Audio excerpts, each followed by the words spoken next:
Welcome back, Bacho. Thank you, sir. So we can store whatever we are doing inside a file so that the other person can read the file, can read the log, and can make out what was the reason of the error.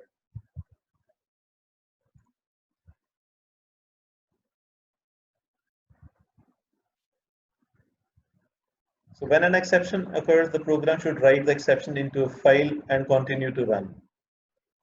So try block, this we have already done. We use a try block to surround parts of the code that can generate exceptions. That we have already done that. If there is some piece of code which may generate an exception, put it inside a try block. So it should enclose statements that might cause exception, statements that should be skipped in case of an exception.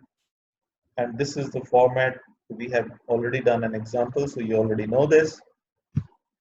Then within the try block, whenever there is an exception, it should be raised through a throw statement. We call it raising the exception. So when an exception is there, which we should handle, it is detected, it is thrown using throw statement. There are three possibilities now. An exception can be thrown in three ways. First is throw within angle brackets, you can write the exception, or throw outside without using any parentheses. For example, here we can write it like this, or we can write it like this also. Whichever way you like, doesn't matter. They are the same.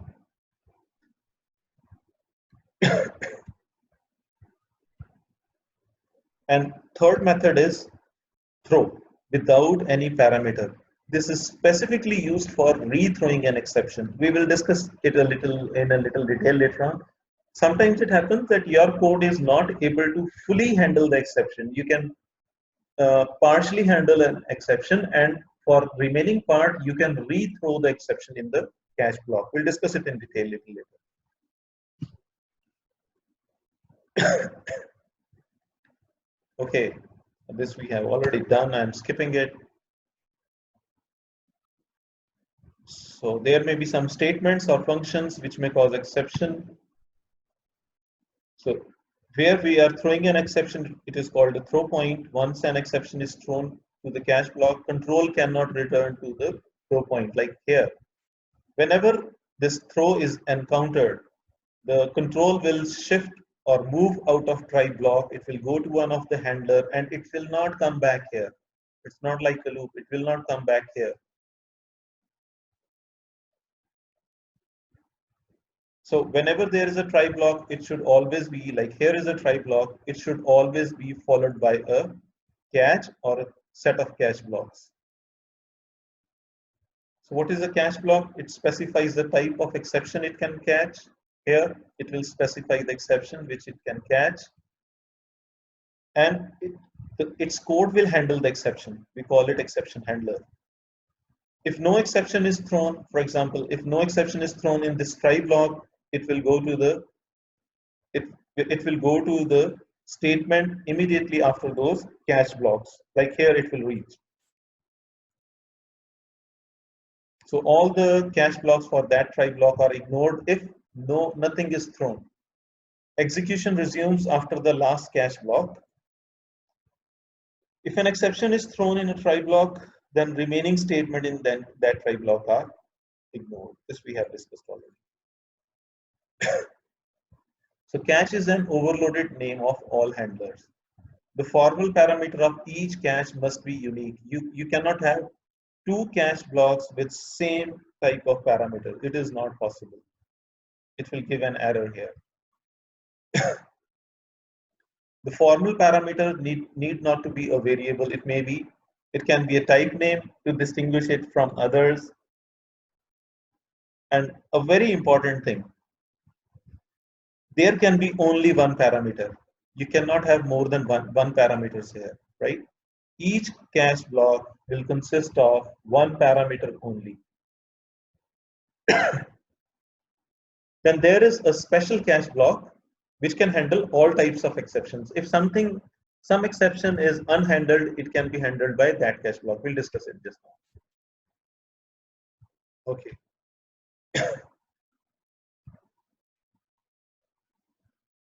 Like in the last statement, it says if no handler is found, the default handler is called or program terminates. We'll discuss it. This is the syntax of cache block, but we have already done it. So if a cache block is there, it will handle the exception. If it is not there, if no corresponding cache block is there, then the program will be terminated. We'll discuss it.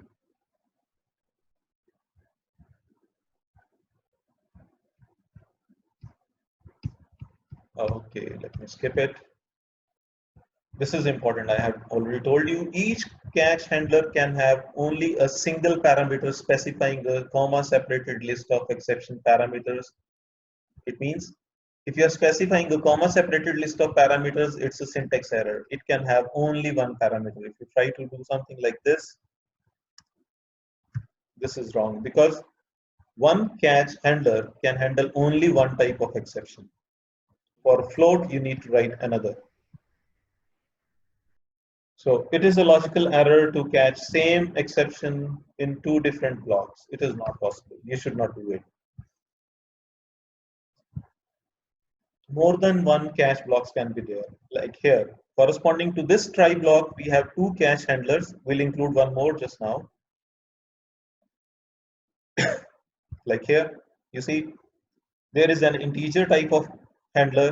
There is a character type of handler, and last one, this is a special type of handler. We call it a default exception handler. Let me show you now this.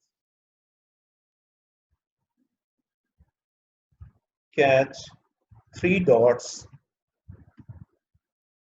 cout caught unhandled exception. If there is no exception handler corresponding to a particular type of exception being raised, like here I'm throwing 2.5, right?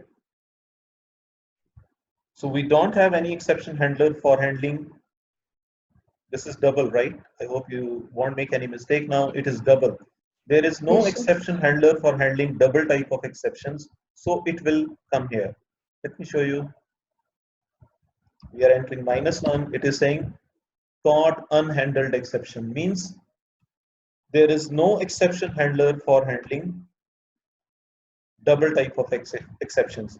I had told you that if there are simple cache blocks or simple cache handlers, then their sequence does not matter. But if you are including a catch all exception handlers, then the sequence is very important. It should always be the last one in the sequence. If you will make it first, for example, you're writing it here. Let me make a few more changes here.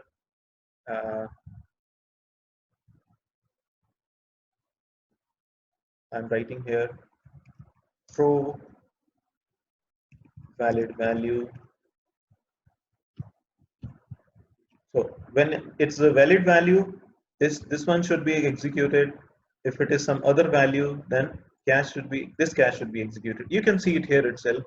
It is saying that this handler is masked by default handler, because now since this default handler is the first handler in the sequence, it will handle all the exceptions irrespective of their types. It means these all will become redundant. They will not be executed. That's why the rule is that default handler should always be the last handler in the sequence of catch blocks. Is it clear? Yes, sir. Yes, sir.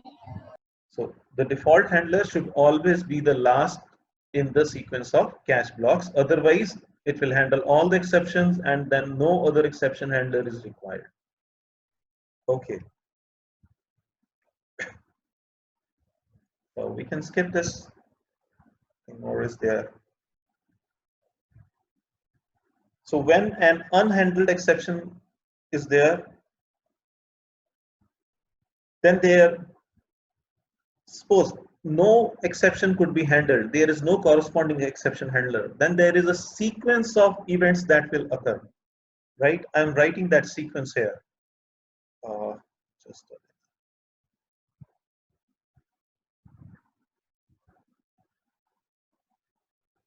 Don't forget this sequence. When an unhandled exception is raised, then it will cause an internal exception, unexpected, which will cause terminate, which will cause abort. This is the sequence. Don't forget this. First of all, if an unhandled exception is there, which you have not coded, which you have not programmed, then it will cause unexpected event, which will cause terminate function, which will cause abort. Now, what is the meaning of all these? When an exception, unhandled exception is there, unexpected is raised, right? Then I'm saying that after that, it will cause terminate function. What terminate function will do? It will do unbinding of stack.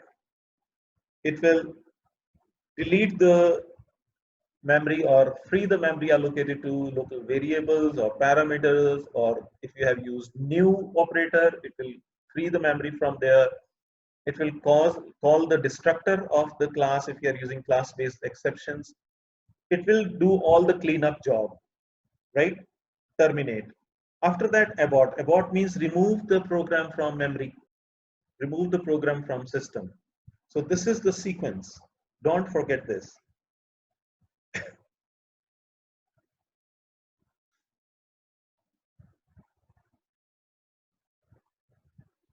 So this is an example of multiple exception handlers.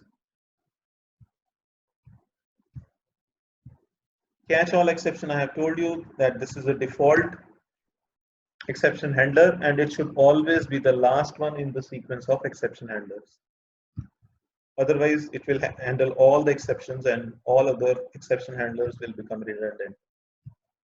Then we come to class-based exceptions. We can create our own classes also for handling exceptions if they are needed. And the mechanism is same. There are some built-in exceptions. So using those, you can create your own class-based exceptions also. For example, let me give you an example of this.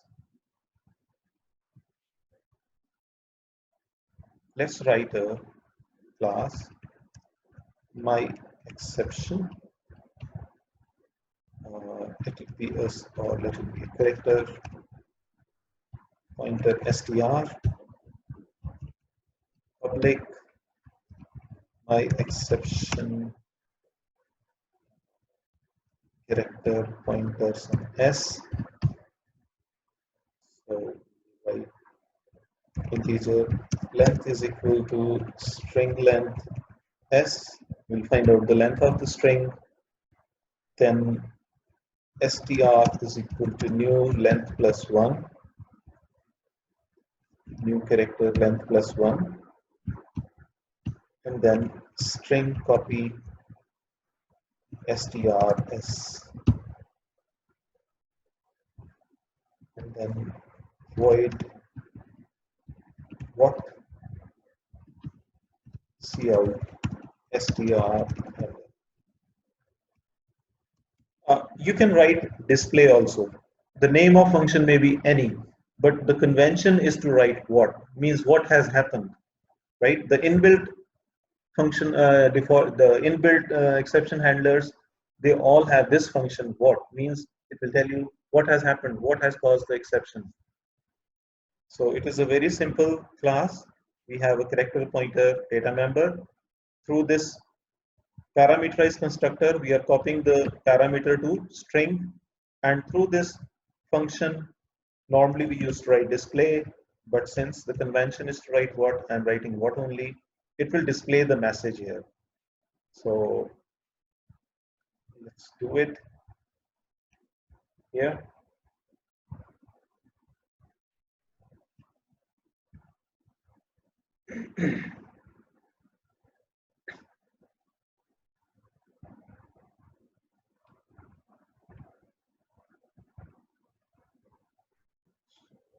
It is a try block. finish it here. Okay, fine. Now here is not needed. If it is a valid value, what I'll do, I'll call my exception. Sorry, it should be throw my exception valid value. And corresponding to this, there should be a cache block. My exception e dot what will print the message here.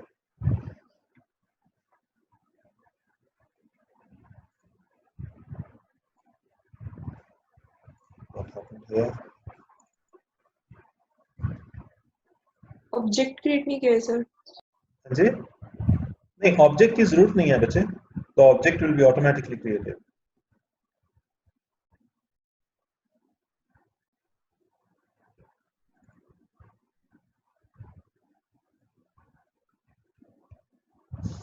It's gone wrong with it. Okay, string copy में it should be s.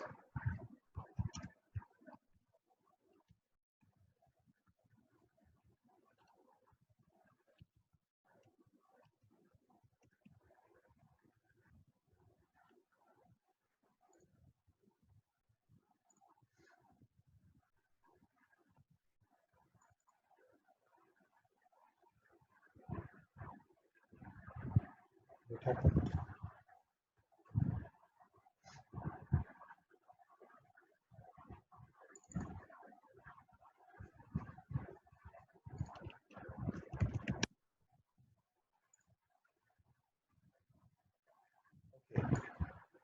Constant character declare करना था, since we are passing a literal string. I am entering a value 10. So it is writing valid value. It means it will throw this exception. What will happen? When you will throw this exception, a temporary object of this class will be created.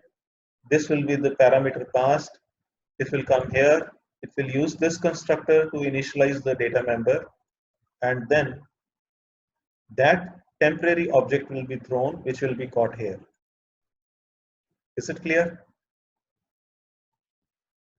Yes sir. Yes, sir. That Yes, temporary sir. object will be thrown here, and through that temporary object, we will call its what function. It will tell you the message. It will show you the